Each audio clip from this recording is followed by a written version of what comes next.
히브리서 10장 19절로 39절 묵합니다. 그러므로 형제들아 우리가 예수의 피를 힘입어 성소에 들어갈 담력을 얻었나니 그 길은 우리를 위하여 휘장 가운데로 열어놓으신 새로운 살 길이요 휘장은 곧 그의 육체니라. 또 하나님의 집 다스리는 큰 제사장이 계시매 우리가 마음의 뿌림을 받아 악한 양심으로부터 벗어나고 몸은 맑은 물로 씻음을 받았으니 참 마음과 온전한 믿음으로 하나님께 나아가자. 또 약속하신 이는 믿으시니 우리가 믿는 도리의 소망을 움직이지 말며 굳게 잡고 서로 도로와 선행과 사랑과 선행을 격려하며 모이기를 피하는 어떤 사람들의 습관과 같이 하지 말고 오직 권하여 그날이 가까움을 볼수록 더욱 그리하자. 우리가 진리라는 지식을 받은 후 짐짓 죄를 범한 즉 다시 속지 않은 제사가 없고 오직 무서운 마음으로 심판을 기다리는 것과 대적하는 자를 태울 맹렬한 불만 있으리라. 모세의 법을 배한 자도 두세 증인으로 말미암아 불쌍힘을 받지 못하고 죽었거든. 하물며 하나님 아들을 짓밟고 자기를 거룩하게 한 언약의 피를 부정한 것으로 여기고 은혜의 성령을 욕되게 하는 자가 당연히 받을 형벌은 얼마나 더 무겁겠느냐 생각하라. 너희는 생각하라. 원수 갚는 것이 내게 있으니 내가 갚으리라 하시고 또 다시 주께서 그의 백성을 심판하리라 말씀하신 것을 우리가 아나니 살아계신 하나님의 손에 빠져 들어가는 것이 무서울진저 전날에 너희가 빚을 받은 후에 고난의 큰 싸움을 견디어낸 것을 생각하라.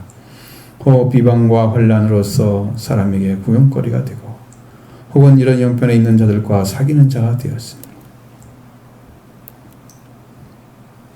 너희가 갇힌 자를 동정하고 너희 소유를 빼앗는 것도 기쁘게 당한 것은 더 낫고 영구한 소유가 있는 줄 알미라. 그러므로 너희 담대함을 버리지 말라. 이것이 큰 상을 얻게 하느니라. 너희에게 인내가 필요함은 너희가 하나님의 뜻을 행한 후에 약속하신 것을 받기 위함이라.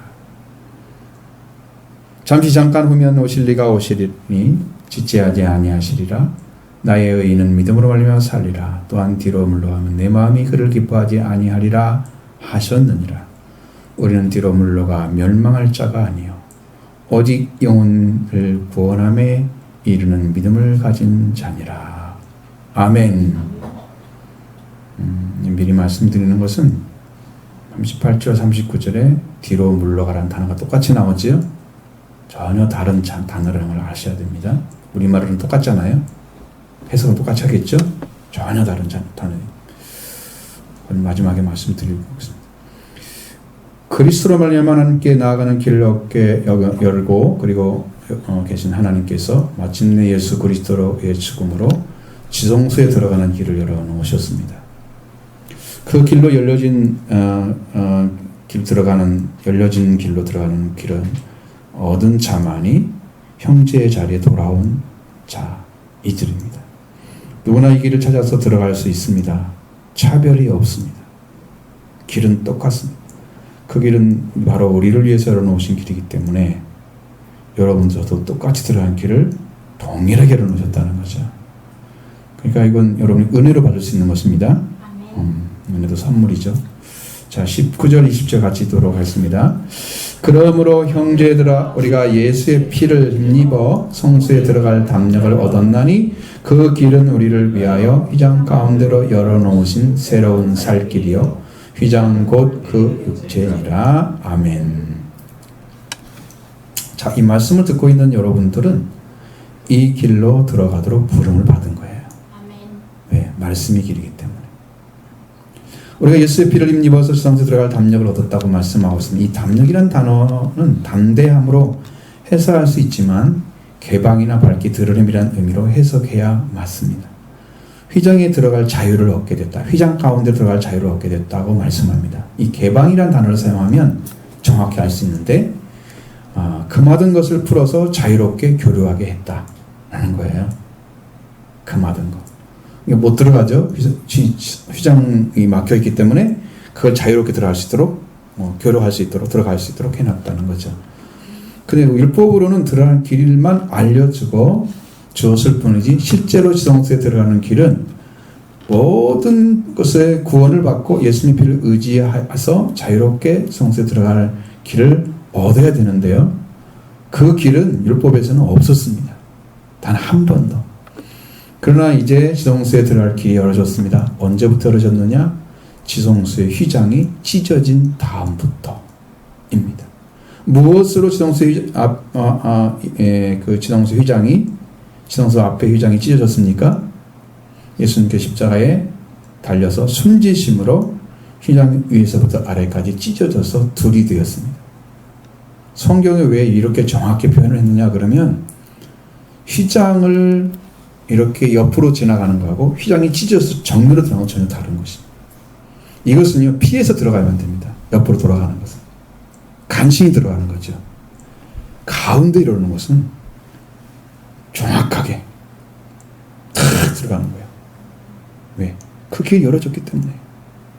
그러니까 우리한테 그 길이 열어진 거예요 지금.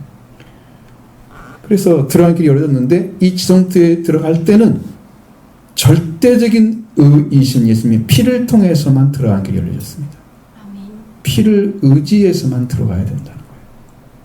그렇기 때문에 우리가 지금 확실하게 믿고 구해야 할 것은 속죄 피를 구하는 일입니다.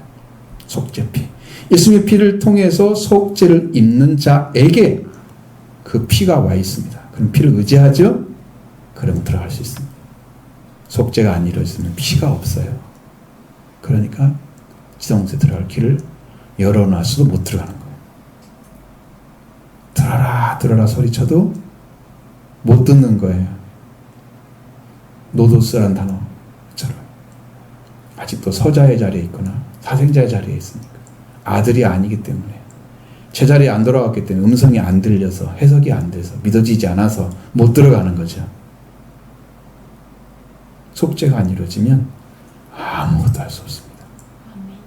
하나님께 아무것도 할 수 없습니다. 구원을 요청할 수도 없습니다. 구원을 방어해서 구원받은 자라고 인정해서 사탄이 못 건들게 할 수도 없습니다. 아무런 근거가 없는 거예요. 그래서 확실하게 구해야 될 것은 속죄 피입니다. 여러분이 속죄 받기를 구하길 바랍니다. 그 길은 우리를 위해서 휘장까지 열어놓으신 새로운 살 길이라고 말씀하고 있습니다. 그 길을 아무도 열지 못했습니다. 그 지성소에 들어가는 것은요 율법으로 많이 보여줬습니다. 1년에 한 번씩 대제사장이 지성소에 들어가서 속죄하는 피를 뿌렸다는 거죠. 이것은 첫 언약을 범한 자들을 위해서 주신 예수님의 피로 말미암아 예수님으로 말미암아 속죄가 이루어지고 그 속죄를 받은 자들이 예수님의 피를 의지해서 지성소에 들어가는 것입니다. 그래서 새로운 살 길이라고 말씀하고 있습니다. 한 번도 열어놓지 않은 길. 새로운 거죠. 그리고 살 길은 하나님 관계가 완전히 회복됐기 때문에 그분을 만날 수가 있어요. 그게 살 길인 거죠. 새로운 살 길입니다. 그래서 이렇게 이 새로운 살 길은 완전한 길을 예수님이 열어놓으셨는데 그 길은 휘장이 위에서부터 아래까지 찢어져서 들이댐으로 열어진 길. 휘장 가운데 들어가는 것입니다. 휘장을 피해 들어가는 것이 아니고 율법으로는 찢어진 휘장 가운데 들어갈 수가 없었던 것입니다. 그래서 휘장으로 들어가는 길을 걸어 지성소에 돌아서 들어갔지만 이제는 휘장 가운데 열어놓으신 새로운 살 길을 열어놓으시고 그 길로 갑니다. 들어가면 하나님이 계시죠? 하나님 만납니다. 근데 그 대제사장이 지성소에서 속죄일에 만나는 것이 바로 지성소였는데 이제는 예수님 피를 의지하고 함께 들어가는 자유가 와가지고 이 피를 의지하고 들어가면 들어가는 사람마다 다 받게 된다는 거죠. 하나님의 임재를 경험하게 되는 거죠. 하나님의 계시를 받게 되는 거죠. 하나님 만나게 되는 거죠. 이 세 가지가 다 옵니다. 세 가지가. 그렇게 중요한데 여러분 얻으려고 발버둥 쳐야 됩니다. 그렇게 해야 됩니다. 그 길은 현재 본사를 사용해서 지금도 예수님께서 오셔서 구원이 끝나는 그날까지 계속해서 새로운 살 길입니다. 그 길이 안 닫으셨어요. 지금도 새로운 살 길이 지금도 열려져 있어요. 예수님이 그 길을 일어나 놓으셨습니다. 그 길은 절대적인 길입니다. 우리가 휘장을 지나서 지성소에 가시 계시는 하나님께 나가는 길을 예수님의 육체의 죽음과 피로써 열고 들어가게 하셨다. 이것은 우리가 지성소에 들어가는 길을 예수님께서 육체의 죽음으로써 죽음과 그 피로써 열고 나가는 자유를 허락해 주신 거예요. 그러니까 우리가 마음대로 지성소 들어갈 수 없었습니다. 과거에도 율법도 마찬가지였지만 마음대로 들어갈 수 없었어요. 딱 지정한 날짜에 딱 지정한 사람이 딱 한 번 1년에 들어갈 수 있었어요. 그러니까 그 길은 있다라는 걸 계속 보여준 거예요. 그림자처럼. 진짜가 없었던 거죠. 자, 그래 이제는 자유가 왔습니다. 그러니까 여러분 그 길로 걸어가서 주님의 음성 듣기를 원합니다. 그러면 그러한 길을 찾아서 나가는 자가 누굽니까? 어떤 사람이 그 길로 찾아 들어갈 수 있습니까? 21절, 22절 짚어봅니다. 또 하나님의 집 다스리는 큰 제사장이 계시니 우리가 마음의 뿌림을 받아 악한 양심으로부터 벗어나고 맑은 물로 부음을 받았으니 참 마음과 온전한 믿음으로 하나님께 나아가자. 아멘. 하나님의 집 다스리는 큰 제사장이 계신다고 말씀하셨습니다. 이렇게 하나님의 집은 하늘의 성소를 가리킵니다. 하나님의 성소, 하늘의 성소, 거룩한 곳, 하나님의 성소를 다스리는 큰 제사장이 계십니다. 그 제사장이 계시지 않으면 우리는 그 들어가기 어렵죠. 그래서 예수 그리스도께서 하늘 성소를 다스리고 계신데 큰 제사장이십니다. 그를 통해서 우리가 마음의 뿌림을 받아 악한 양심에서 벗어나고 몸은 맑은 물로 씻음을 받았습니다. 우리 마음에 뿌림을 받는 것은 피를 말하는 것입니다. 아멘. 그리스도의 피를 뿌림으로써 악한 양심으로부터 벗어나게 되었습니다. 선한 양심이 찾아지는 거죠. 율법은요, 선한 양심을 찾아낼 수가 없었습니다. 악한 양심을 벗어낼 수 있는 능력이 없기 때문입니다. 이제 예수 그리스도의 피를 뿌림을 받음으로 해서 악한 양심에서 벗어났습니다. 그리고 몸은 맑은 물로 씻음을 받았습니다. 이 모두가 말씀으로 이루어지는 거예요. 말씀을 받음으로 이루어지는 것입니다. 이런 영적 관계의 회복을 받은 자, 그 사람이 하나님께 나가는 길을 찾은 자, 빠르게 섬기는 걸 찾았으니 이제 이런 신앙을 찾은 자들은 참 마음과 온전한 믿음으로 하나님께 나아가자 격려해주고 있습니다. 그게 길이라는 거죠. 하나님께 나가는 길을 찾은 자가 하나님께 예수님을 통해 열어놓은 길을 걸어가는 거죠. 새로운 살 길을 걸어가는 거죠. 거기에 들어간단 말이죠. 그래서 이제 하나님께로 나가는 길을 열어놓으신 것, 즉 휘장을 씌워서 지성소에 들어가기 얻었기 때문에 이제 이것이야말로 죄에서 승리와 죽음에서 승리를 주시고 하나님께 나가는 길을 열어놓으신 건데, 자, 그 길을 걸어가는 사람이 그 마음의 뿌림을 받아서, 피를 뿌림을 받아서 악한 양심에서 벗어나고 몸은 맑은 물로 씻음을 받으면 영적 관계를 얻게 되는 거죠. 하나님과 온전한 관계에 맺어져서 하나님께 나가는 길을 얻은 자가 되는 거예요. 찾아낸 것입니다. 그래서 그는 이제 하나님을 알고 믿는 마음, 참 마음입니다. 참 마음. 하나님을 모르는 자들은 거짓된 마음입니다. 하나님이 없어요, 그 안에. 거짓된 마음이죠. 하나님을 알고 있는 마음, 참 마음. 확실한 믿음. 확실한 믿음, 이 믿음을 성경에서 온전한 믿음이라고. 그 온전한 믿음으로. 여러분, 이게 복음 있는 사람이 말할 때 이게 이거야, 이게 이렇게 이루어졌어 보고 얘기해 줬잖아요. 그 사람은 믿으라고 할 수 있을 필요가 있어요, 없어요? 믿으라고 할 필요 없죠. 알고 있는데 믿을 필요가 없잖아요. 알고 있는데 이미. 그러니까 그렇게 나간단 말이에요. 온전한 믿음이란 말이에요. 그냥 이게 더 이상 의심이 필요가 없는 그런 믿음으로 딱. 이게 그래서 피 뿌림 받는 게 그렇게 중요하다는 거예요. 아멘. 여러분 10년 가운데 피가 뿌려지기 원합니다. 아멘. 예수님도 오늘 피 뿌리기를 원합니다. 아멘. 피가 뿌려지면 여러분 10년 가운데 씻음이 오게 될 것입니다. 아멘. 씻음이 오게 되면 여러분 자유가 오게 될 것입니다. 다 평화를 찾는 자들이 원합니다. 자, 이렇게 하나님께 나가는 신앙을 찾아주셨고 또 하늘 성소를 다스리는 큰 대장이 계신 예수님께서 그 길로 들어가는 자가 되게 하셨기 때문에 우리가 이제는 참 마음과 온전한 믿음으로 하나님께 나아갑니다. 그렇게 들어가는 자를 하나님 받으시는 거예요. 그렇게 들어가는 자리. 가인처럼 막 떼쓰면서 하나님 나도 받아주세요. 그럼 다 받아주는 게 아니야. 정확하게 아벨처럼 제사를 드려야지. 온전한 제물로. 예수 그리스도를 모시고 가야지, 여러분도. 그 피를 가지고 가야지. 그래야 받아주시죠. 떼쓴다 받아주는 게 아니에요. 자, 이 두 가지를 통해서 이제 찾아졌죠? 그러면 그러한 믿음을 찾은, 그러한 길을 찾은 자, 이런 신앙을 찾은 자는 어떻게 지켜가야 되냐고, 지금 그 문제가 23절 이하의 말씀이에요. 멸망의 길로 걸어가도 안 된다. 인내해야 된다. 그리고 뒤로 물러가면 안 된다. 그런 말씀 계속 하시잖아요. 어떻게 해야 되냐? 그게 지금 계속 그 이야기를 내고 있는 거예요. 그게 어려운 게 아니에요. 근데 성경을 많이 인용했기 때문에 어렵죠. 그래서 어려운 거지, 사실상 그 말 자체는 어려운 게 아닙니다. 자, 이러한 신앙을 어떻게 지켜야 하느냐 문제가 있습니다. 23절 25절의 말씀 먼저 봅니다. 또 약속하신 이는 믿으시니 우리가 믿는 도리의 소망을 움직이지 말며 굳게 잡고 서로 돌아보아 사랑과 선행을 격려하며 모이기를 피하는 어떤 사람들의 습관과 같이 하지 말며 오직 권하여 그날이 가까움을 볼수록 더욱 그리하자. 아멘. 이러한 신앙을 찾은 자에게 격려하고 있는 것입니다. 이 약속을 이루시고 지성소에 들어가는 길을 열어놓으신 하나님, 또 그 길로 들어가게 하신 예수 그리스도, 그분은 영원히 신실하십니다. 믿을 수 없는 사람, 여러분, 믿으면 나중에 뒤통수 맞죠?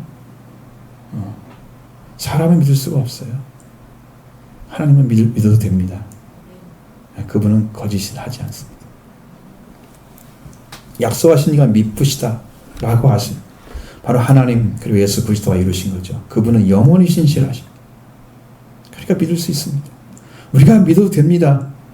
여러분, 죽음을 이길 수 있는 사람이 없지요? 그런 죽음 뒤에서 계시면서 우리 영혼까지 붙으시고 하늘 성소에 들어가 계시는 하나님 예수 그리스도 계시는 거예요. 그런 분이 어디 계십니까, 여러분? 죽음 뒤에 나를 책임질 사람이 누가 있습니까? 가족입니까? 아무도 못하잖아요. 근데 그를 붙들고 계신단 말이에요. 그러니 그분보다 믿을 사람이 누가 있어요? 믿을 분이 없잖아요. 신실하신 분이시죠. 그 예수 그리스도가 우리를 인도해 주고 계십니다. 우리의 목숨과 생명을 영원히 그의 왕국에 들어가게 하신 하나님만이 신실하신 분이십니다. 큰 제사장만이 피를 뿌려서 악한 양심에서 벗어나게 하시고 우리 몸을 맑은 물로 뿌려주셔서 우리로 하여금 그 왕국에 들어갈 자격을 주신 분, 바로 예수 그리스도이십니다. 할렐루야. 그렇기 때문에 우리가 믿는 고백에 확고부동한 소망을 굳게 잡으라고 말하고 있습니다. 여러분, 그렇게 지금 그 말씀 믿는다고 고백했잖아요. 이것을 확고부동하게 소망을 굳게 잡아라 말씀하십니다. 여러분, 들은 말씀을 붙잡고 있지 않으면 어쩌면 이런 거예요. 믿음을 가진 것 같은데 안 믿어지는 거 있잖아요. 나 이 말씀 믿고 싶은데 안 믿어지는 거 있잖아요. 왜 그런 일이 벌어지냐면 이 말씀이 성령으로 들어오지 않아서 그래요. 감동이 안 된 거예요, 내 안에. 그래 남아있지 않아. 그런 말씀들은 구원시키지 못합니다. 그 말씀을 붙잡고 또 기도하면 하나님 또 성령 감동을 주실 수 있어요. 붙잡아지죠? 그러면 구할 수 있습니다. 붙잡아지면 이제 그 말씀이 이루어질 때까지 기도할 수 있습니다. 그러면 그때 자유가 오는 거죠. 붙잡으시기 바랍니다. 붙잡게 되기를 원합니다. 끝까지 붙잡으셔야 됩니다. 어느 순간 놓치면 안 됩니다. 확고부동하게 굳게 잡고 서로 돌아봐 사랑과 선행을 격려해 주기를 원합니다. 여러분 잘했다. 정말 훌륭해. 너무 수고했어. 말 한마디가 얼마나 힘이 됩니까? 나를 알아주지 못하는 사람들 때문에 힘이 드는 거잖아요. 내 존재를 무시당하는 것 때문에 힘이 드는 거잖아요. 근데 그런 사랑과 격려를 해줘. 이런 마음으로 사람들을 도와주고 그 마음 한마디가, 말 한마디가 마음을 탁 세워줘. 내가 정말 잘했어. 훌륭한 일에서 선행하는 거 정말 잘한다. 그렇게 격려해 주는 거예요. 그런 거 하나하나가 그렇게 중요한 거. 모이기를 피하는 어떤 사람들 습관같이 하지 말자 그랬습니다. 오직 그날이 가까이 오면 올수록 그렇게 하자. 교육 격려 말씀하고 있습니다. 우리의 삶이 믿음의 규제를 통해 더 힘을 얻게 됩니다. 위로를 받습니다. 새로운 영적 회복을 갖게 됩니다. 찾게 됩니다. 우리의 삶을 점검하며 돌아보게 하지요. 삶의 이정표를 점검하고 다시 돌아오게 합니다. 회개의 기회와 길을 얻게 되는 것이죠. 우리가 너무 힘이 되는 것이 모이는 것입니다. 그곳에서 사랑과 선행을 격려해 주죠. 모이기를 피하는 사람들의 습관들 같이 하지 말자고 하는 거예요. 유대인들은요, 유대인이면서 그리스도인된 사람들은 유대인들의 습관을 가지고 있습니다. 모이는 거 별로 안 하잖아요. 그들은. 유대인들의 습관처럼 신앙을 가지기 때문에 그렇게 하지 말자는 거예요. 우리는 그런 사람 따라가면 안 되죠. 우리는 계속해서 모임을 더 많이 만드는 게 중요한 건 아니고 잘 모여서 하나를 통해서라도 정말 좋은 모임이 돼서 거기서 영향력을 서로 주고받을 수 있는 좋은 관계 회복되는 은혜를 입는 그리고 시너지 효과를 가져오는 그런 역사를 이루어야 하는 거죠. 성령이 함께하는 곳에 그 일이 이루어지는 줄로 믿습니다. 그렇게 해야 됩니다. 근데 그날이 오면 특별히 그날이 올수록 더욱 그렇게 하자 격려하면서 독려하고 있습니다. 여러분 지금 그날이 손에 닿는 곳에 와 있습니다. 우리는 정신을 차리고 근신하여 기도하는 삶을 살아가야 됩니다. 왜? 만물의 마지막에 가까웠기 때문입니다. 근데 그것을 지금도 제 마음이 이렇게 무디어져가지고 그게 무슨 말이야 지금 세상 아무렇지 않은데 팬데믹 좀만 이겨가면 될 거야 그렇게 생각해야 되겠죠. 어쨌든 지금 자기들이 생각하는 것은 성령의 역사를 통해 주시는 말씀과 정면으로 배치되는 자리에 서 있는 거예요. 이렇게 잃어버리는 것은 심령이 무디어지는 그날이 올수록 그날을 더 준비할 수 있게 되는 거죠. 그러면은 여러분 그 사람들이 제대로 준비가 안 됐는데 그러면 이 열천년 비교에서 누가 될 것 같아요? 지혜로운 자 될 것 같아요? 미련한 자 될 것 같아요? 정작 주님 올 때는 못 만나잖아요. 기다리긴 기다렸는데 그게 문제잖아요. 올 때까지 만나려고 지금 주님 기다리는 거 아닌가요? 중간에 탈락하려고 기다리는 거 아니죠? 그러니 무디어져 가지고 준비 않고 있다가 그렇게 가면 지금 불만 켜졌으면 되지 무슨 기름이 필요해? 이런 사람들이잖아요. 지금 은혜 생활 하고 있으면 되지 너 얼마나 성령 받고 뭐가 있어? 이렇게 지금 말씀 전하는데 그걸 갖다 우습게 본 사람들은 그때 이제 닥치면 미련한 사람 돼가지고 그때 문제가 생기는 거예요. 지금 준비할 기회를 찾으시기 원합니다. 절대로 모이는 걸 폐하면 안 됩니다. 그렇게 해야 됩니다. 우리가 모임을 점점 멀리하는 것은 성경에서 말씀에 맞지 않는 것이고 모이게 힘쓰는 성도들이 다 하기를 원합니다. 여전히 신앙에 힘쓰지 않고 말씀을 듣기만 하는 사람들은 구원을 얻지 못한 자입니다. 말씀을 듣는데 말씀을 가지고 모이고 말씀 때문에 기도하고 말씀 때문에 우리가 공것이 이제 스가랴서 공부할 때도 뭐라고 했습니까? 말씀 때문에 기도하는 사람은 없잖아요. 금식하는 사람들. 말씀 못 지켜서 하나님 나를 좀 쳐서 복종시키겠습니다. 말씀 때문에 기도하는 사람이 있어요. 뭐 달라고나 열심히 금식하지. 하나님이 그런 분입니까? 그렇게 자기밖에 모르는 그런 사람을 데리고 어떻게 하는 뜻을 이루어가겠어요. 주님 오실 날이 너무 가까이 우리 눈앞에 와 있습니다. 그것을 모른다면 그것을 알고 하나님을 받은 자들 통해서 여러분도 믿음으로 받으시고 더욱 정진하시길 바랍니다. 자, 그 다음에 진리를 아는 지식을 받은 후에 계속해서 죄를 범하게 되면 다시는 속죄하는 제사가 없다고 말씀하고 있습니다. 26절 10절 같이 보겠습니다. 우리가 진리를 아는 지식을 받은 후 짐짓 죄를 범한 즉 다시 속죄하는 제사가 없고 오직 무서운 마음으로 심판을 기다리는 것과 대적하는 자를 태울 맹렬한 불만 있으리라. 아멘. 히브리서를 수신하는 자들은 진리를 아는 지식을 받은 자였다는 거예요. 그들 향해서 얘기하는 거죠. 이것은 진리를 아는 지식을 쉽게 받을 수 있는 게 아니죠. 이건 계시를 받은 것입니다. 말씀을 열어줬다는 거예요. 하나님께서. 진리를 아는 지식에 말씀을 열어준 자예요. 알고 있는 거예요. 확실하게. 그런데 짐짓, 이 지식을 받은 자가 짐짓, 일부러 고의적으로 고의로 죄를 범하는, 즉 다시 속죄하는 제사가 없다. 그래서 죄를 범한 적은 현재 분사형으로 되어 있습니다. 지금도 진행하고 있는 거죠. 죄를 계속 범하는 거예요. 그냥 끝까지 계속 할, 언제까지 할 거예요? 언젠가는 그쳐야 될 거 아니에요? 안 그치는 거예요. 그런 죄를 위해서 제사가 없다는 거예요. 왜? 성경에 명령한 제사가 없기 때문입니다. 더 이상. 구약에도 없고 신약에도 없습니다. 첫 번째 언약을 범한 자를 위해서 그리스도 희생제사가 있었습니다. 그리고서 이제 그 제사를 통해서 속죄받았죠. 그럼 진리를 아는 지식을 받은 사람, 진리를 아는 지식을 받은 사람, 계시로 받은 자. 하나님도 알고 그리스도도 알고 하나님 왕국도 알고 구원도 알고 재림도 알고 하는 다 아는 자들이에요. 그 그리스도의 피로 뿌림받아 피로 뿌린 마음의 뿌림을 받은 성도입니다. 받을 건 다 받았어요. 진리의 지식이기 때문에 그걸 다 아는 거예요. 어떤 것이 뭐가 온가 처음 알아요. 오케이. 그래서 이렇게 성령으로 그 말씀을 받았습니다.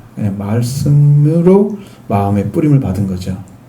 성령으로 그걸 가져다 주셨어요. 그런데 이러한 믿음의 자리에서 고의로 죄를 범하는데 계속해서 범하는 자는 희생제사가 없다. 그 말씀하고 있는 거예요. 하나님께서 그렇게 하는 사람은 그것까지는 용납할 수가 없다는 거예요. 그것까지. 그렇게 해서 말씀을 떠나게 되면 그 성도는 더욱 무서운 마음으로 심판을 기다리는 거. 이제는 난 넘겨졌어. 심판으로. 그런 사람이에요. 그리고 대적하는 대로 태울 불만, 맹렬한 불만 그 앞에 있습니다. 대적하는 자.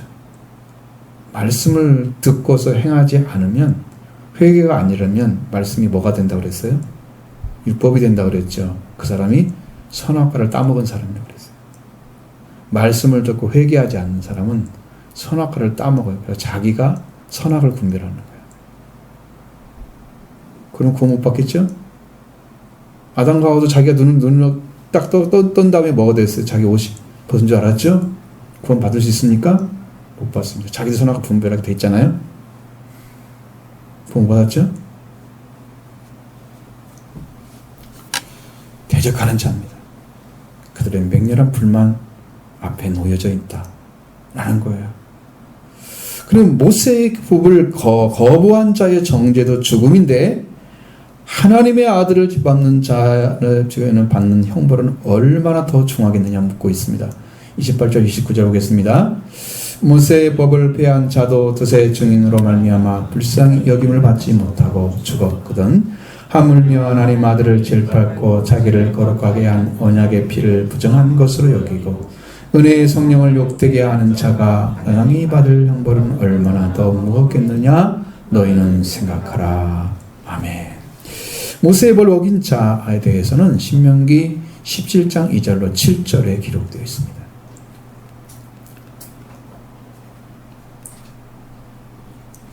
이 내용을 보면 하나님께서 내 하나님 여호와께서 내게 주시는 그 어느 성 중에서든지 너희 가운데 어떤 남자나 여자가 내 하나님 여호와의 목전에 악을 행하여 그 언약을 어긴 거죠. 일단 가서 다른 신들을 섬겨 그것들에 절하며 내가 명령하지 아니한 이런 성신에 절한다 하자. 그것이 내게 알려짐으로 네가 듣거든 자세히 조사해 볼지니 만일 그 일과 말이 확실하여 이스라엘 중에 이런 가증한 일을 행함이 있으면 너는 그 악을 행한 남자와 여자를 내 성무로 끌어내고 그 남자나 여자를 돌로 쳐 죽이되 죽일 자를 2사람이나 3사람의 증언으로 죽일 것이요 한 사람으로는 증언으로는 죽이지 말 것이며 이런 자를 죽이기 위하여는 증인이 먼저 그에게 손을 댄 후에 뭇 백성이 손댈지니라. 너는 이와 같이 하여 너희 중에서 악을 제할지니라. 아멘. 자, 누구든지 하나님께서 주시는 성 중에 그런 일을 한단 말이죠. 여호와의 목전에서 정확히 보였습니다. 하나님 보셨죠? 언약을 어기고 다른 신에게 섬겨서 절을 한다든가 일월성신, 여러분 별이나 달을 뭐 해 이런 것도 다 절하는 것이잖아요. 그러면 그런 사람들을 남자 여자를 알게 되면 조사해서 알게 됐죠. 그러면 끌고 와 성전에 끌고 와가지고 그 남자를 돌로 쳐 죽이겠는데 그들을 죽일 때에 2사람이나 3사람의 증언으로 죽이라. 내가 봤습니다. 목격자가 2명, 3명이 있어야 된다는 말이에요. 혼자는 안 된다는 거예요. 왜? 모함해서 잘못 말할 수도 있고 그럴 수 있으니까 감정이 좋지 않은 상태 저 사람 죽여야 된다 생각하고 그래서 그렇지 않은 사람도 있을 수 있으니 그걸 정확히 보고 2사람 이상이면 괜찮다는 거죠. 그렇게 해서 너희 중에서 그 증언자가 먼저 불러 치고 백성들이 손을 내어서 너희 중에 악을 제하라. 이렇게 율법을 거부했을 때 2-3사람의 증언으로 죽임을 당했습니다. 하물며 하나님의 아들을 짓밟고 자기를 거룩하게 한 피를 부정한 것을 여기고 은혜의 성령을 욕되게 한 자가 받을 형벌이 얼마나 더 무겁겠느냐. 여기는 육체의 죽음으로 죽었잖아요. 그러면 영벌을 안 받을까요? 받죠. 근데 그 받는 것도 받는 거지만 하나님을 안 믿는 거나 무성을 섬기는 거나 똑같아요. 그런데 이제 구원의 길을 걸어간 사람이 타락했을 때 받는 형벌이 더 크겠죠? 그걸 지금 얘기하는 거예요. 그걸 지금 말씀하고 있는 거예요. 하나님의 아들을 짓밟는 것은 모욕적으로 대우하거나 멸시한다는 뜻입니다. 하나님 아들을요 너무 우습게 하는 거예요. 자기를 구원하러 오신 분을 우습게 하는 거예요. 이스라엘 백성들이 있으면 대한테도 봤잖아요. 얼마나 참 지겨울 정도로 말씀 안 듣잖아요. 그럼 예수님이 그냥 그대로 견디고 넘어가죠. 이렇게 멸시했는데 끝까지 멸시를 해가지고 버린 거예요. 예수님 하나님 아들 필요 없어. 버리는 거예요. 이렇게 하나님의 아들이 오셔서 아들과 왕의 명분을 찾아주시려고 오신 메시아를 모욕적으로 대우했다면 그는 소망을 하나님께 두지 않은 사람입니다. 구원의 소망이 없는 사람입니다. 잘 믿었을 때에 받았던 그 진리 지식이 그 열정이 어디로 갔습니까? 믿음은 어디에 있나요? 다 상실해버린 것입니다. 사라졌어요. 자기를 거룩하게 한 언약의 피를 부정한 것으로 여겼습니다. 성과 속을 구별하지 않는 거죠. 그 다음부터 삶은. 거룩한 삶을 살으라고 하는 말씀하시는데 거룩한 것과 세상에 속된 것을 구별하지 않고 사는 거예요. 그래서 하나님의 피를 부정한 것으로 만들어버리는, 여겨버리는 거죠. 삶을 구분하지 않고 사는 사람들, 하나님께 속한 자와 산과 세상에 속한 자의 삶을 구분하지 않고 사는 사람들, 그 사람들이 예수님의 피를 부정한 것을 여기는 거예요. 진리 지식이 아는 게 중요한 게 아니에요. 그 진리 지식이 내게 와서 나를 하나님의 자녀로 살게 하는 능력으로 쓰임 받으면 이 진리 지식이 능력이 있는 거예요. 그런데 이런 삶을 구분하지 않고 적당히 사람에게 맞춰서 적당히 살아가면 얼마나 무시하는 결과가 와요. 부정한 것을 여겨버리는 거죠. 여러분, 이 결과가 얼마나 무서운지 보세요. 영적인 타락인 것이죠. 그리스도의 피를 부정한 것으로 여길 정도의 그는 영적인 타락이 심한 상태가 되어버렸습니다. 피를 부정한 것으로 부정하는 것은 곧 그리스도의 속죄를 위해 죽으신 그 공로를 아예 인정하지 않는 것 되어버렸어요. 여러분, 인류가 하나님의 창조를 무효화시켰을 때 죽음이 왔잖아요. 어떻게? 하나님 말씀을 떠남으로써, 죄를 범함으로써 죽음이 왔잖아요. 죽음이 오니까 너는 흙으로 돌아가라. 흙으로 창조됐으니 흙으로. 무효화시켰죠? 그게 죽음인 거예요. 지금 예수님이 그 제2의 창조를 위해서 그리스도가 속죄 피를 흘려서 주었는데 그걸 무효화시키고 있는 거예요. 그럼 어떻게 돼요? 옛날 죄 사함 받지 않은 상태로 돌아가는 거예요. 사함을 받았는데 사함 받지 않은 상태로 돌아가기 때문에 형벌이 얼마나 크겠어요? 상상을 해보세요. 또 은혜의 성령을 모욕하는 자, 우리에게 새 언약을 주시고 이루시고 그리스도의 속죄의 부활을 은혜를 가져오셔서 우리에게 그 안에서 이루게 하시는 그 성령을 모욕한 것입니다. 여러분, 성령을 거역한 자는 어떻게 된다고 그랬어요? 이 세상이나 오는 세상에서 사함이 없느니라. 용서할 수 없다고 그랬죠? 이 악한 일을 행한 것입니다. 이렇게 하나님의 아들을 한 자들을 하나님은 어떻게 형벌을 내리겠습니까? 율법을 어겼을 때 세상에서 돌로 쳐 죽임을 당했습니다. 그렇다면 하나님의 아들을 짓밟고 자기를 거룩한 성령을 부장해서 여기고 은혜의 성령을 모욕한 자들의 받은 형벌이 어떠하겠느냐? 너 생각 좀 해봐라. 너 정신 차려라. 너 이렇게 살면 안 되지. 이런 형벌이란 단어는요, 법적인 용어입니다. 범죄에 대한 법률상의 효과로서 국가가 범죄자에게 제재를 가하는 게 형벌이에요. 몇 년, 무기징역, 아니면 사형이 나오잖아요. 형벌이.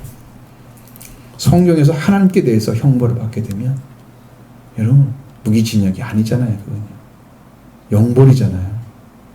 무기징역도 될 수가 있겠네요. 생각해보면 뭐 나올 수가 없잖아요. 무기징역은 거기에 죽을 때까지 형벌 받고 있는 거잖아요. 죽이기만 할 뿐이지. 지옥에 가면은, 지옥의 형벌은 죽일래야 죽일 수가 없어요. 영혼은 안 죽기 때문에. 그러니까 계속해서 그 불로 혹은 어두운 곳에서 방치돼서 먹을 것도 못 먹고 물이 없어서 허덕이면서 결국 영원토록 불평불만만 늘어놓는 그런 자들이 거하는 것입니다. 그곳에 들어가는 거죠. 근데 그것이 이제 형벌의 종류가 너무 많아가지고 그 형벌을 알 수가 없잖아요. 근데 그렇게 하나님 아들을 짓밟고 성령을 그렇게 하고 피를 그렇게 모욕고 거역한 자들, 부정을 만든 자들은 형벌이 더 가혹할 것입니다. 그냥 불구덩이 넣는 이 정도가 아닐 거예요. 어떤 뭐가 있을 거예요. 얼마나 무서운 형벌이 기다리고 있는가를 너희는 생각해봐라. 한 가지는 성경 말씀도 똑같습니다. 성경이 이렇게 말하잖아요. 너는 선악을 아는 열매를 먹지 말라. 먹는 청년 반드시 죽으리라. 죽음을 얘기해요. 너 말씀을 지키면 살 거야. 이렇게 얘기해 주지 않아요. 부정부터 하죠. 그 다음에 살 길을 가르쳐 주는 거예요. 성경도 마찬가지. 여기도 지금 먼저 죽음에 대한 얘기를 해줬죠.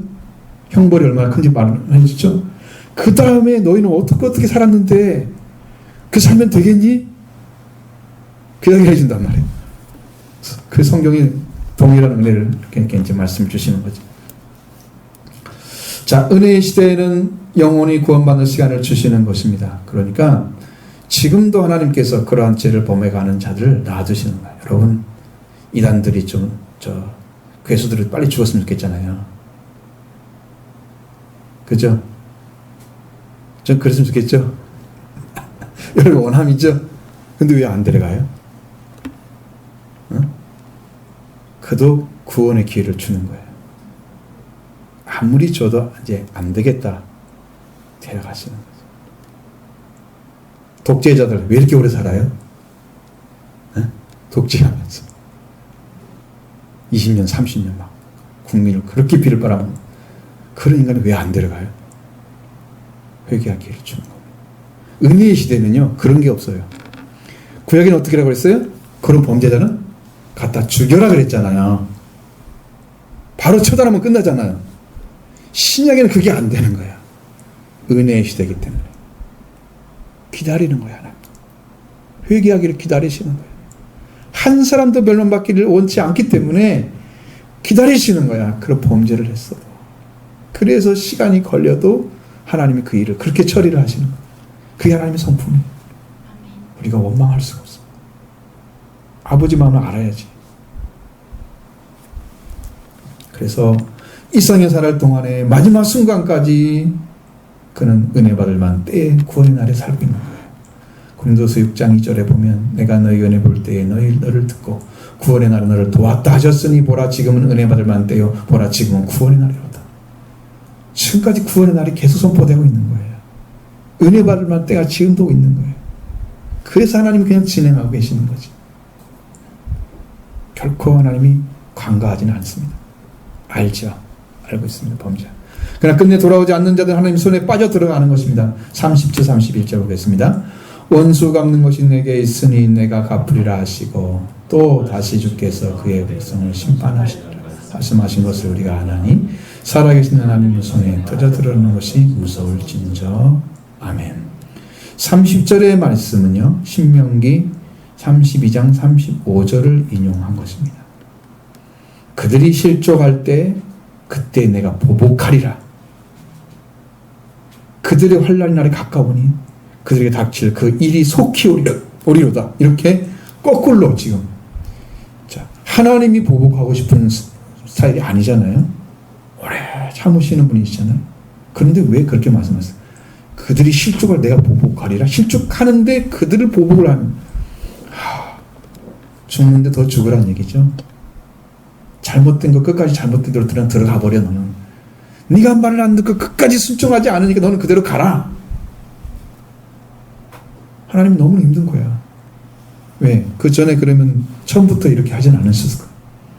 계속해서 말씀을 주시고 가르치고 선자를 보내고 했는데도 불구하고 이 말을 듣지 않으니까 너 그렇게 가려면 네가 실족하면 내가 그때 보복할 거야 라는 이야기를 하시는 거예요. 하나님이 그를 대적한다는 거죠. 사람이 대적하면 하나님 손으로 건질 수 있지만 하나님이 대적하면 건질 자가 없잖아요. 어떻게 해요? 자기 백성들이 불순종한 자를 향해서 그 불순종을 향해서 말씀하시는 것입니다. 하나님 선택하시고 하나님 사람을 통해서 세우시고 그들에게 하나님은 그들에게 함께 계셔 주셨고 그들에게 말씀도 주셨습니다.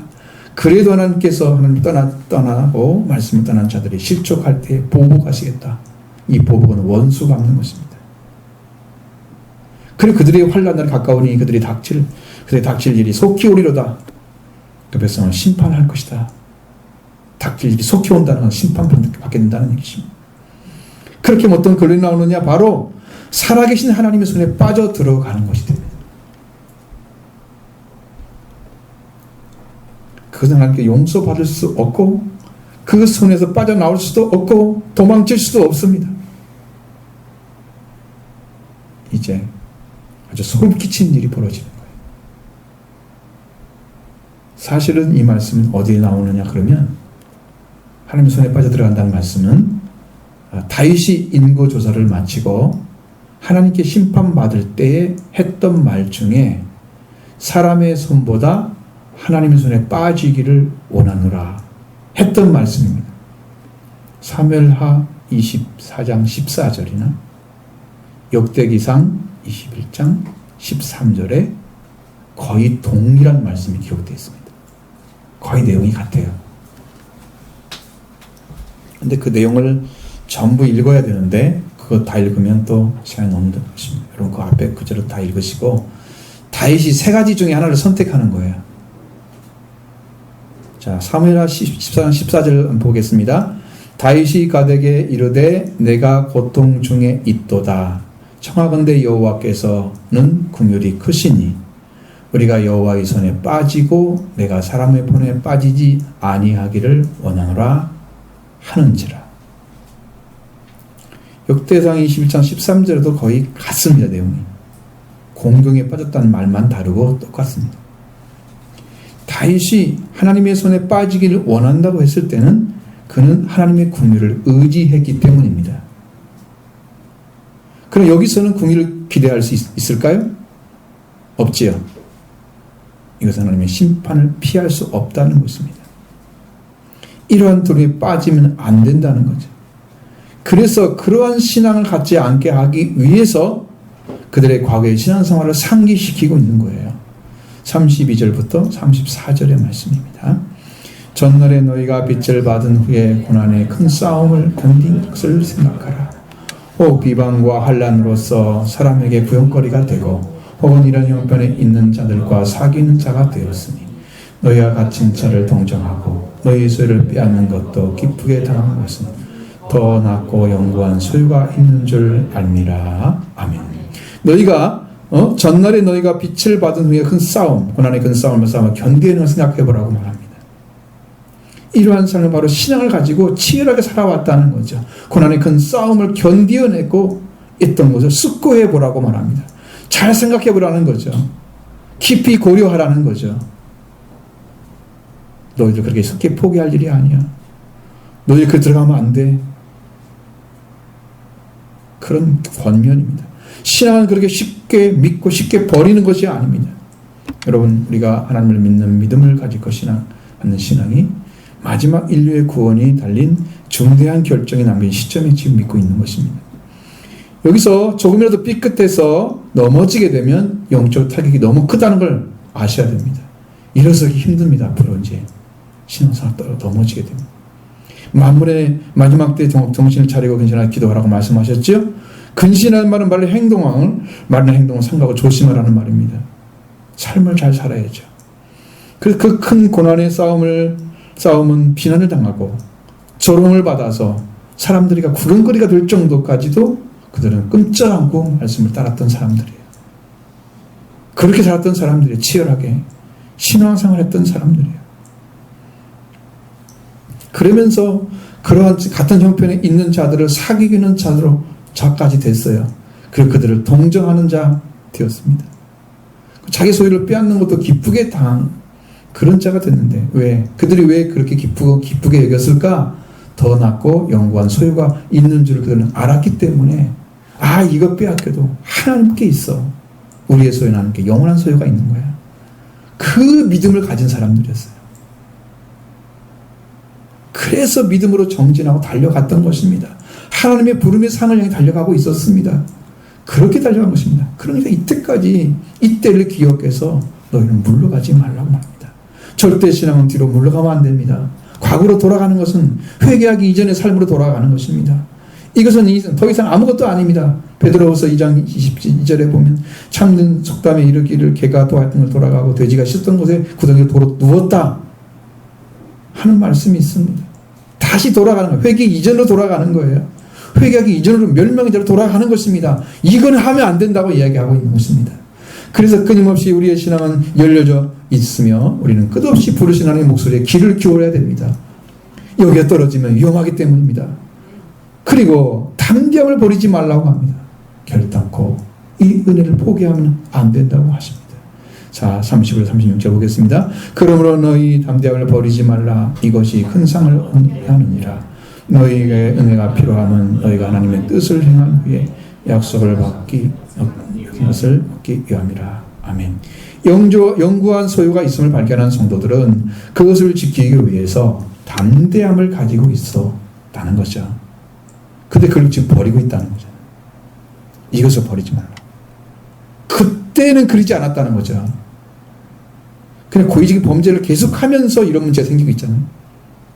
그렇게 하지 말라. 너희들이 그런 삶을 어떻게 살아왔는데 지금 이렇게 하면 안 되지. 때가 얻어야 할 영광 소유를 지키기 위해서 그것을 알고 있는 성도들은 담대함을 버리지 말라 말씀하는 이 말씀이 들려오는 것입니다. 누군가가 나의 등 뒤에 지켜주시는 분이 있는 것 같이 그렇게 배짱이 있어야 합니다. 그들은 하나님이 함께 하시기 때문에 담대했습니다. 그런데 어느 순간부터 무너졌습니다. 자기의 오는 자극이 어떤 박해가 내가 가진 믿음을 뛰어넘지 못하게 방해를 해서 절대 믿음이 가지고 있어야 할 그 자리에 이제는 실족하게 되는 자리로 떨어진 거예요. 왜? 그것은요, 왜 점점 약해지냐 그러면 믿음이 죄를 계속 범하기 때문에 약해지는 거예요. 짐짓죄를 범하면, 그렇죠? 그러니까 계속 그걸 하기 때문에 약해지는 거예요. 신앙이 왜 약해지냐고. 여러분, 하나님 하지 말라는 일을 계속 하기 때문에 신앙이 약해지고 또 약해지고 또 약해지고 있는 거예요. 근데 그걸 모른단 말이에요, 자기가. 그렇다면 문제가 심각하잖아요.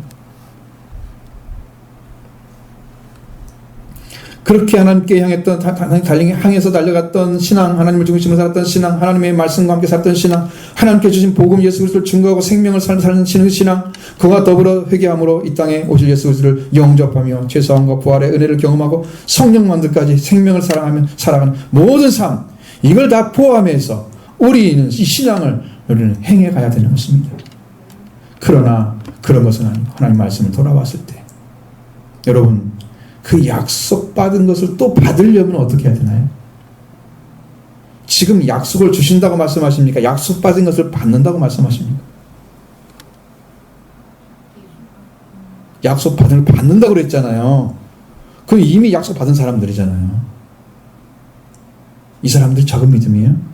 얕은 믿음이에요? 계시까지 받았는데? 그럼 완전히 다른 세계예요. 약속을 받는 게 아니고 약속 주신 것을 받는다는 거예요. 그러면 남겨져 있다는 거지, 거기에 달려가기 위해서.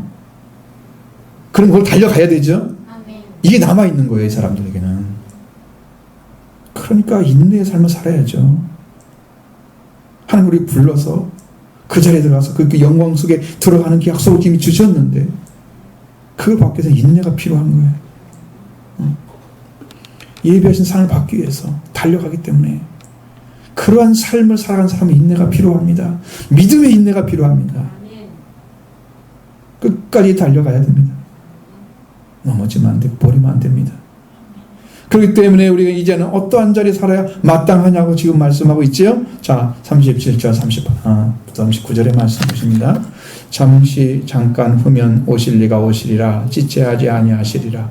나의 여인은 믿음으로 말미암아 살리라. 또한 뒤로 물러가면 내 마음이 그를 기뻐하지 아니하시리라 하셨느니라. 우리는 뒤로 물러가 멸망할 자가 아니고 오직 영원 구원함에 이르는 자금을 가진 자니라. 아멘.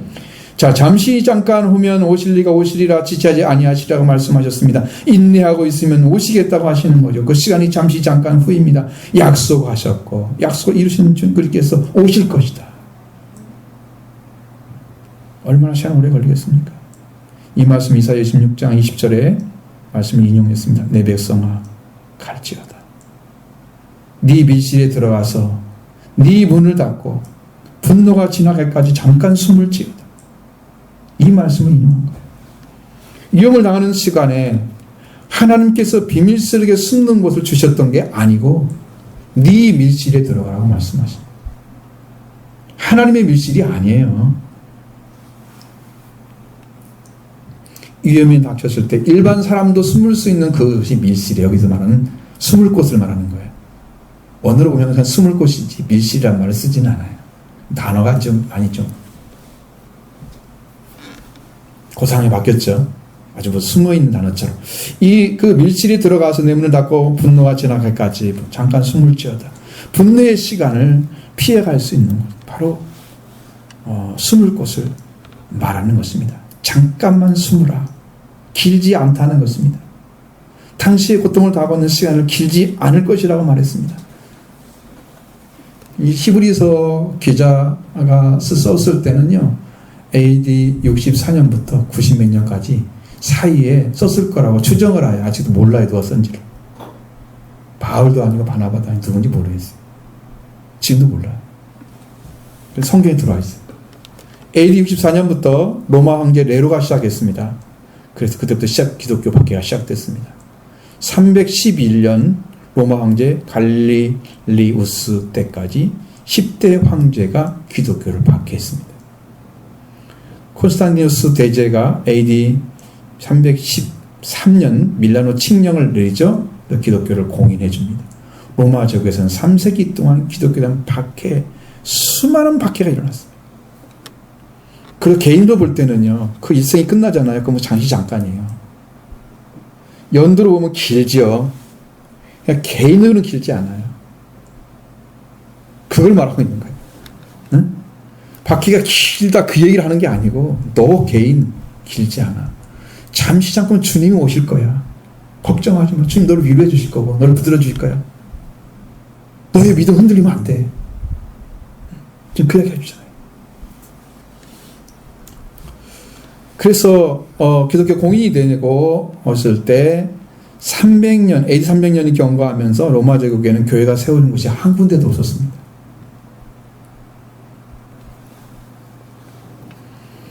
근데 이제 많은 곳에 교회가 세우기 시작하죠. 그럼 많은 사람들이 박해를 받으면서도요, 교회를 엄청 사랑했습니다, 당시. 실제로. 그래서 아마 밀실 같은 교회, 작은 교회들이 많았을 거예요. 그렇게 해서 교회는 박해와 순교의 피를 통해서 신앙의 순교를 지키면서 꾸준히 성장해 가고 결과적으로는 로마를 정복했다는 거죠. 교회가. 이런 과정을 통해서 많은 순교자들이 나타났습니다. 대표적인 순교자. 일반적인 순교자 말하는 게 아니고 아주 대표적인 순교자. 그 첫 번째 순교자가 바울, 그 다음에 베드로, 네로 황제 때 당했습니다. 초기에. 많은 그리스도인들이 고난을 겪으면서 하나님께 자신의 목숨을 바침으로써 끝내 승리를 했습니다. 하나님을 부인하는 게 아니고 예수를 부인했던 게 아니고 끝내 승리했습니다. 우리가 겪는 순간순간이 고난의 시간들입니다. 세상에 수많은 말들로 공격을 받고 있는 그리스도인들. 이 가운데 우리는 그리스도를 믿고 승리하는 생활이 바로 불 가운데 들어간 다니엘의 세 친구와 같습니다. 이 말들이 불이에요. 세상의 말들이. 세상의 말이 불입니다. 그런 말 들으면요, 불들 들어갔잖아요. 그럼 그들이 어떻게 살고 있었을까? 불 속에. 그 불 속에 지금 살아서 승리하는 사람들은요, 그들이 들어가서 뭘 했느냐는 거예요. 다니엘 세 친구가 회개를 했습니다. 그 안에 들어가서도 회개를 했습니다. 나라를 짊어지고 국민을 짊어지고 자기 백성들을 짊어지고 거기서 회개를 했어요. 하나님 살려주시고 오늘 여기서 승리하기 원합니다. 이게 순교와 같은 거예요. 회개를 통해서 승리해야 됩니다. 순간순간 지나가면서 그래서 가까이 오실 것입니다. 우리 순간순간이 지나가면 우리 생활 가운데서도 계속해서 회개하면서 순교의 삶을 살아가는, 잠깐 하면 주께서 오실 것입니다. 오실 리가 지체하지 아니할 것입니다. 나의 의인은 믿음으로 살리라. 또한 뒤로 물러가면 내 마음이 그를 기뻐하지 아니하리라고 말씀하셨습니다. 의인은 믿음으로 사는 자입니다. 믿음이 원인이 되어서 사는 사람이 의인입니다. 그래서 그 의인은 믿음으로 인하여 살 것이다. 우리의 믿음이 무엇을 위한 것입니까? 하나님의 의인을 찾으십니까? 하나님의 의인을 사랑하십니까? 하나님이 주신 것이기 때문에. 의인은 하나님이 주시는 거예요. 우리가 뒤로 물러가면 하나님께 기뻐하지 아니하실 것입니다. 여기 뒤로 물러간다는 말은 후회하다는 뜻입니다. 이 뒤로 물러간다는 말이 후회한다는 38절의 말씀이죠. 우리가 그 길을 잘못 들어왔다고 생각하는 순간에 하나님을 의심하게 되고 그 다음에 믿음이 떨어져서 그 믿음이 부서져 버리는 거죠. 뒤로 물러가는 거죠. 그게 후회하는 것입니다. 그 믿음을 가지고 의인으로 살아가는 삶을 얻기 위해서는 인내가 많이 필요하지만 그 마음을 돌이켜서 아주 짧은 시간에도 가능하다는 것이죠. 돌이켜서 떨어지는 것은 후회하게 되면 순간에 떨어지는 거예요. 믿음 생활 괜히 했어. 그 순간에 떨어지는 거예요. 아주 짧은 시간에 무너져 버립니다. 신앙이. 거기서부터 시작되는 거예요. 후회하는 순간에 거기서부터 떨어지죠. 여러분 그런 적 있습니까? 내가 신앙생활 하는데 신앙생활 괜히 했어. 나는 왜 신앙생활 하지? 신앙생활 안 해도 될 것 같은데. 이렇게 돌이키는 순간에 뒤로 물러가는 거예요. 그게 뒤로 물러가는 거예요. 하나님이 그걸 기뻐하지 않는다는 거죠. 그렇다면 뒤로 물러가 멸망할 자가 아니라고 말씀하시죠. 우리는 어디 영혼 구원함을 이루는 믿음을 가진 자라고 말씀하시죠. 여기에서 뒤로 물러간다는 말은 지성이 부족하다는 뜻입니다. 완전히 원어는 다른 얘기를 하고 있는데 성경은 똑같이 써 있습니다. 뭔 말인지 아시죠? 이거요, 받아들일 수 있는 정도의 지성이 부족하다는 거예요. 안 된다. 이해를 못 한다는 거예요.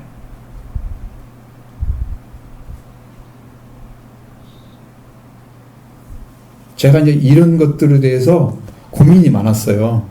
근데 이 성경이 다 해석을 해줬어요, 지금. 왜 사람들이 이 말을 못 알아듣고 얘 못 들어오지? 그랬더니 이게 지성이 부족한 거였어. 그것 때문에 지금 제가 고민이었거든요. 왜 믿음을 갖고 잘 말씀을 알아듣는데 왜 이 안에는 더 이상 못 들어오지? 그게 더 이상 이해가 안 되지? 왜 문제가 어디가 있는 거지? 지성이 부족한 거예요. 그래서 이해력이 떨어지니까 이 말씀 안에 더 깊이 들어오지를 못하는 거예요. 그것에서 우리 성경은 뒤로 물러간다고 써 있습니다. 그러면 뒤로 물러가게 되면 그게 그렇게 돼서 그걸 받아들이지 못하게 되면 멸망에 이르는 자가 되는 거예요. 우리는 그런 사람이 아니다. 이미 어떻게 했어요? 빛을 받았죠? 진리의 지식도, 진리 아는 지식도 받았죠? 그런 자가 아니잖아. 지성이 부족해 뒤로 물러가 멸망할 자가 아니라는 거죠.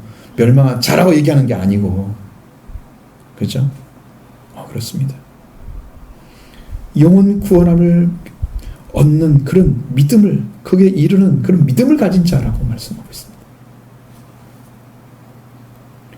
그래서 우리의 영혼을 구원하기 위해서 주님께서 열어놓으신 휘장 가운데 열어놓으신 성경에 들어가는 길, 새로운 살 길이 열어졌습니다. 우리 영혼이 구원함을 얻는 자들, 피부름을 얻고 몸 맑음을 씻어서 참 마음과 온전한 믿음을 하는 게 나가는 길이 열어졌습니다. 하나님 찾은 자죠. 이 사람이 무너지는 길이 아니라 이렇게 살아가야 된다는 것을 23절 이하에 말씀하고 있는 거예요, 지금. 그걸 그렇게 길게 지금 설명해 준 거죠. 그러니까 도대체 이해가 안 된다 그러면 오십시오. 내가 왜 안 되는지 다 알려줄게요. 다 알 수 있습니다. 그렇게 되면 여러분의 영적인 구원도 참게 나가는 길 다 열어질 줄로 믿습니다. 아멘. 할렐루야.